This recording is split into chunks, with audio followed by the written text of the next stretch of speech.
That is some great advice there. Now we have heat that we're going to be tracking here in our area. I'll get to that in a moment, but this is making history, okay? So we can't just ignore this. We're right now tracking Hurricane Hilary. It's making no impact to us except keeping our skies clear and everything dry. But you can see that is a very tight eye there over the East Pacific right now, and we are going to continue to track that as it heads up to the north. Now, right now what it's doing is it's moving into cooler waters. That's going to lead to it weakening as it continues that northwest track. We are looking at a Category 4, still 130 miles per hour. That's very strong winds. In all of my storm chasing career, every time I've encountered a Category 4 winds 130 miles per hour, people are already starting to feel those winds, and you're already seeing some of those rain bands falling across portions of Mexico right now. Pressure right now sitting at 943 millibars, so that's very low. The lower the pressure, the stronger the storm, and that's exactly what we're seeing with Hurricane Hilary right now.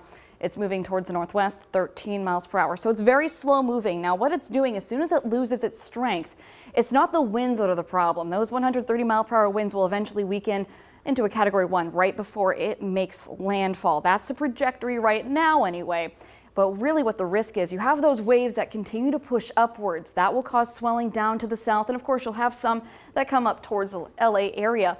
But look at this. This is for Sunday. This is the flooding risk from Hurricane Hilary, as you're looking at a lot of areas that are highlighted here in that extreme risk. We're talking about deserts receiving over 2 to 4, maybe even higher inches from this system. And of course you have the mountains and the runoff, so if you have anyone that lives in that area, please tell them to take all precautions. This is very rare. This hasn't happened since 1939, and even then, so it wasn't as strong as what we're tracking right now. So of course you have flood watches in effect over the next 2 days, and it stretches all the way up to Oregon. You can see Idaho up there as well.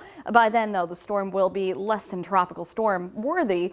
But we do have heat alerts here in our region, and that's also keeping us dry. That high pressure that's in place right now. We have an excessive heat warning extended from Sunday afternoon all the way through Thursday. This is very prolonged heat that we're tracking across portions of southern Illinois, portions of southeast Missouri. Right on the border, we do have that excessive heat watch again for Sunday through Thursday. This is for our Kentucky counties, and just below that, we have Dunklin and Pemiscot counties in the heat advisory starting today until Sunday evening. We're talking about 7 o'clock at night. So as we do track other areas across our condition, you can see our high pressure.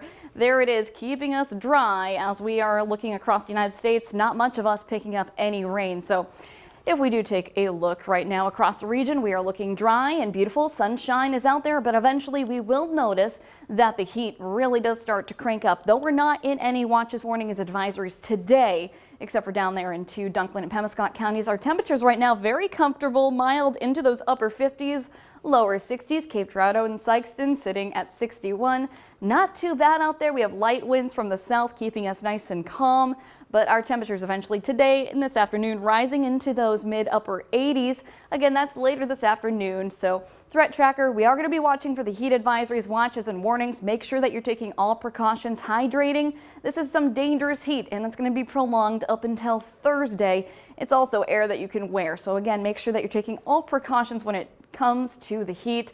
And that's not just a strain on us. We are also looking at strains on the power system as well. So heat index values expected not to reach much more than those lower 90s today. It's really for Sunday afternoon when temperatures are rising from those lower 70s in the morning. Here we are around noon when that advisory and heat warning starts. Temperature is going to feel like those mid 90s, but extend that even further out to the 4 o'clock time frame. That's right, into those mid upper 90s. Heat index values feeling even warmer than that, 108 degrees at times. Monday might even be in for a higher temperature value there, sitting into those triple digits potentially by late afternoon, with heat index values feeling maybe even at 115 degrees. So that's some serious heat, and it's prolonged as we go into the next midweek. Of course, the DuQuoin State Fair starting Friday, August 25th, running until September 4th. That heat gonna be staying in place with those mid and upper 90s. Going to be continuing. So download that Storm Track 3 app. You'll have those watches, warnings, and advisories already there for you, especially as we do take a look at our 7 and 10 day forecast.